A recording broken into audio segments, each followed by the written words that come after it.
Hello সবাইকে, কোথায় সবাই? চলে এসো। আমি তো চলে এসেছি তোমাদের জন্য আবারও একটা ভীষণ সুন্দর ইজি একটা ড্রয়িং নিয়ে। আজকে তোমাদের একটা সুন্দর হাঁসের ছবি দিয়ে সিনারি ড্রয়িং করা দেখাবো, কারণ সামনেই তো সরস্বতী পুজো। তাই ভাবলাম সেই সরস্বতী ঠাকুরের বাহন যে রাজহাঁস, সেই রাজহাঁস দিয়ে একটা সুন্দর সিনারি এঁকে তোমাদের দেখাই।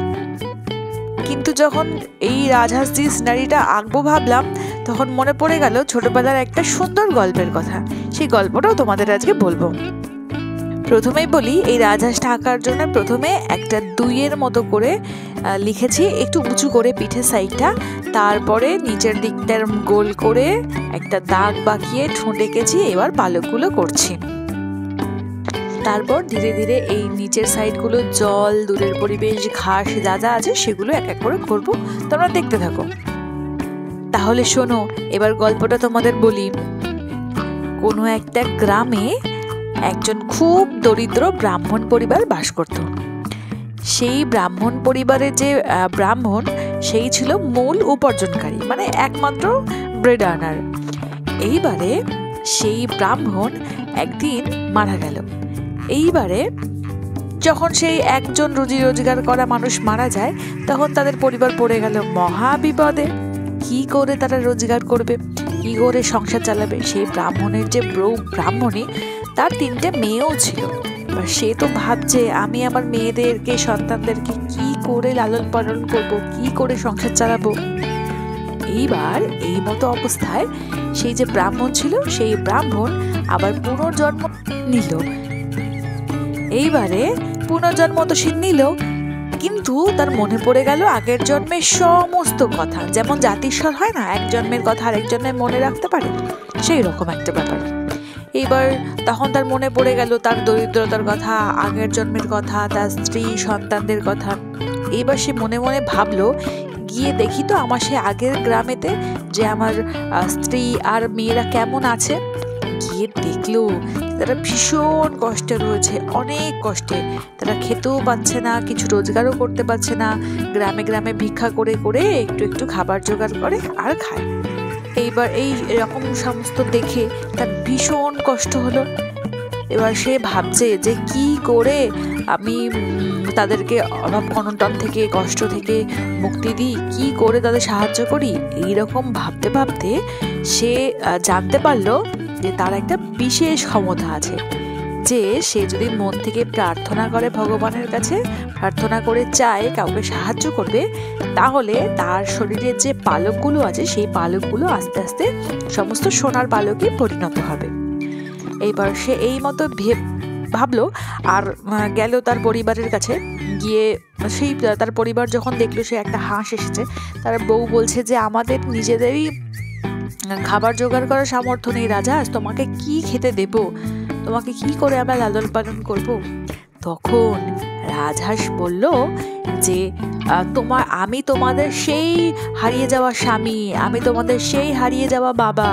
এই কথা শোনা মাত্র তারা তো একেবারে চমকে গেল। তারা কিছুতেই বিশ্বাস করতে পারছিল না যে এটাও কি সম্ভব হয়, কি সম্ভব হলেও কি করে সম্ভব হয়। তখন সেই ব্রাহ্মণ তার পূর্বজন্মের অনেক কথা বলল, তাকে প্রমাণ দিল। তারপর সে এও বলল যে তোমাদের তো অনেক দুঃখ, দরিদ্রতা, অনেক কষ্ট, তাই জন্য আমি এসেছি তোমাদের কাছে। আমি প্রত্যেক সপ্তাহে এমন একটা করে সোনার পালক তোমাদেরকে দিয়ে যাব। তোমরা এটাকে বাজারে বিক্রি করবে, তাহলে দেখবে অনেক টাকা উপার্জন করতে পারবে, আর সেটা দিয়েই তোমরা তোমাদের সংসারে সব অভাব অনটন দূর করবে। কি তোমরা ছবিতে রং করা শুরু করেছো তো? প্রথমে রঙের জন্য আমি কিন্তু কোবাল্ট ব্লু ইউজ করেছি, তারপরে ইউজ করেছি স্কাই ব্লু। স্কাই ব্লুটা কিন্তু খুবই হালকা হাতে করছি, দেখো কিন্তু। আবার গল্প বলছি, তোমরা কিন্তু রংটা দেখতে থাকো। এইবারে কি হলো জানো? এইবারে সেই হাঁসটা একটা করে সোনার পালক তো সে ব্রাহ্মণীটাকে দিয়ে গেল। এবার ব্রাহ্মণীটা বাজারে যায় সেই সোনার পালকটা নিয়ে, এবার গিয়ে বিক্রি করে আসে। আর তাদের তো সংসার খুব স্বাচ্ছন্দ্যে চলছে, কোনো অভাব নেই, কষ্ট নেই। খুব ভালো মন্দ রাঁধছে, খাচ্ছে, বাজার করছে, খুব ভালো জামা কাপড় পরছে। এইবার এমন করতে করতে তারা আর তার মেয়েরা হয়ে গেল ভীষণই অলস। তারা কোনোই কাজ করতে চায় না, কারণ জানি তো তাদের কাছে সোনার পালক দেওয়া একটা রাজহাঁস আছে। সে তাদের বাবা হোক আর নাই হোক, সেটা তাদের জানার দরকার নেই। তাদের তো টাকা আসছে, তারা তো একটা সুখ স্বাচ্ছন্দ্যে রিল্যাক্সের জীবন কাটাতে পারছে। এইবারে এরম করতে করতে অনেক দিন হয়ে গেল। ব্রাহ্মণীটা একদিনকে ভাবছে কি, যে আমার এই যে রাজহাঁস, সেই রাজহাঁস যদি কখনো এরকম পালক দেওয়া বন্ধ করে দেয় বা চলে যায় ছেড়ে, তাহলে তখন আমরা কি করে দিন কাটাবো, কি করে আমাদের সংসার চালাবো? তখন তো আবার আমরা অভাব অনটন কষ্টে জর্জরিত হয়ে যাব। এবার মেয়েদেরকে বলল যে এইবারে যেদিনকে সেই রাজহাঁসটা আসবে সেদিনকে তারা যেন তাকে ধরে রাখে। কিন্তু তার মেয়েরা কিছুতেই রাজি হলো না। বলছে, না মা, এটা করো না, লোভে অতি লোভ যদি আমরা করি তাহলে কিন্তু আমাদের সব নষ্ট হয়ে যাবে। কথায় আছে না, অতি লোভে তাতি নষ্ট। তাহলে কিন্তু আমাদের সব নষ্ট হয়ে যাবে, সব আমরা হারিয়ে ফেলবো। কিন্তু তাদের মা কিছুতেই রাজি হয় না যে সেই হাঁসটাকে তারা ছেড়ে দেবে। তার মা বলছে, কিচ্ছু হবে না, দেখি সব পালক আমরা ছিঁড়ে নেব, আর তারপর বাজারে বিক্রি করে অনেক পয়সা হবে, তারা আমাদের কোনোদিন আর অভাব কষ্ট অনটন থাকবে না। এইবারে যেই বলা সেই কাজ। এবার প্রত্যেক সপ্তাহে যেই নির্দিষ্ট দিনে সেই হাঁসটা এলো পালক দেওয়ার জন্যে, সেই অমনি সেই মেয়েরা খপাত করে ধরে ফেলল আর সমস্ত পালক ছিঁড়ে নিল। এবার তখন রাজহাঁস বলছে, এই জন্যই তো ভগবান তোদেরকে কিছু দেয় না, তোদেরকে আমি কষ্ট সুরাহা করার জন্য প্রত্যেক সপ্তাহে সোনার পালক দিচ্ছি, আর তোরা আমাকেই কষ্ট দিলি, সব পালক ছিঁড়ে নিলি। এই পালক আর তোদের কোনো কাজে আসবে না। সেই সব সোনার পালক কি হলো জানো? সব সাধারণ সাদা পালকে পরিণত হয়ে গেল। তখন ব্রাহ্মণী কপাল চাপড়ায় আর কাঁদে, হায়, এই আমি কি করলাম?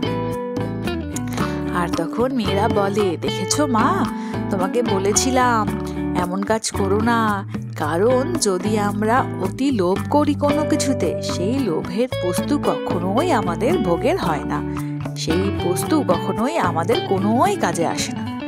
তাই তোমরা সকলে মনে রাখবে, যেটা ভগবান আমাদের দেন সেটা যেন সব সময় আমরা হাসি মুখে মেনে নিতে পারি। কেমন লাগলো গল্পটা? তাহলে চলো আবার আমরা তাহলে রঙে ফিরি। এই হাঁসটা রং করার জন্য আমি গোলাপি রঙের দুটো শেড ব্যবহার করেছি, একটা একটু লাইট আর একটা একটু ডিপ। ডিপ রংটা দিয়ে আগে এই গলার সাইড, পাখনার সাইডগুলো একটু করে নিয়েছি, তারপর হালকা যে পিঙ্ক রংটা আছে সেই পিঙ্ক রংটা দিয়ে বাকি জায়গাগুলো ফিল করেছি। আর জলের জন্য ইউজ করেছি প্রথমে প্রুশিয়ান ব্লু। প্রুশিয়ান ব্লু দিয়ে দেখেছো তোমরা কোন কোন জায়গাটা করলাম। তারপর হালকা একটু কোবাল্ট ব্লু দিয়ে সে প্রুশিয়ান ব্লুটাকে মিশিয়ে স্কাই ব্লু রংটা দিয়ে সমস্ত জায়গাটাকে কভার করেছি। আর এখন ঘাসের জন্য ইউজ করেছি প্রথমে ডার্ক গ্রিন, তারপরে লাইট গ্রিন দিয়ে সেটাকে মিশিয়ে দিচ্ছি। এখন দূরের পরিবেশের জন্য ইউজ করছি স্যাপ গ্রিন। অ্যাজ ইউজুয়াল তোমরা তো জানোই, প্রথমে স্যাপ গ্রিন তারপরে লেমন ইয়েলো কালার দিয়ে কেমন গোল গোল করে মিশিয়ে দিতে হয়, সেটাই করব। আমার ছবি আঁকা আর ভিডিওগুলো তোমাদের কেমন লাগছে কমেন্ট করে জানিও। আর যারা আমার চ্যানেলে নতুন তারা কিন্তু অবশ্যই সাবস্ক্রাইব করে পাশে থেকো, আর কেমন লাগছে সেটা কমেন্ট করে জানিও। সামনেই তো সরস্বতী পুজো, তাই যদি তোমাদের সরস্বতী ঠাকুর আঁকার টিউটোরিয়াল দরকার হয় তাহলে কমেন্ট করো, আমি অবশ্যই সরস্বতী ঠাকুর আঁকা খুব সোজা করে তোমাদের দেখাবো। এবার দেখো, আমরা তো গল্প করতে করতে ছবি প্রায় শেষ পর্যায়ে চলে এসেছি। এই যে পদ্ম ফুলগুলো সেগুলোতে করেছি পিঙ্ক রং, আর এই যে ঘাস ফুলগুলো আছে সেই ঘাস ফুলগুলোতে করছি রেড। একটা ফুল ওখানে মনে হলো যে একটু হলে ভালো হয়, তাই একটু করে দিলাম। বাকি ফুলগুলোতেও করছি রেড। কেমন? এইবার সব শেষে এই যে হাঁস বাবুর আমাদের ঠোঁটটা রয়েছে সেই ঠোঁটটা করবো বার্ড সাইনা, আর হালকা একটু ব্ল্যাক রং দিয়ে শেড করে দিচ্ছি। সব শেষে একটু টোন দেওয়ার জন্য প্রুশিয়ান ব্লু দিয়ে খুবই সামান্য কয়েকটা জায়গা একটুখানি হাইলাইট করছি। ব্যাস, তাহলে আমাদের আজকে সিনারি মোটামুটি কমপ্লিট। কেমন লাগলো আজকে ক্লাসটা সবাই কমেন্ট করে জানিও কিন্তু। টাটা।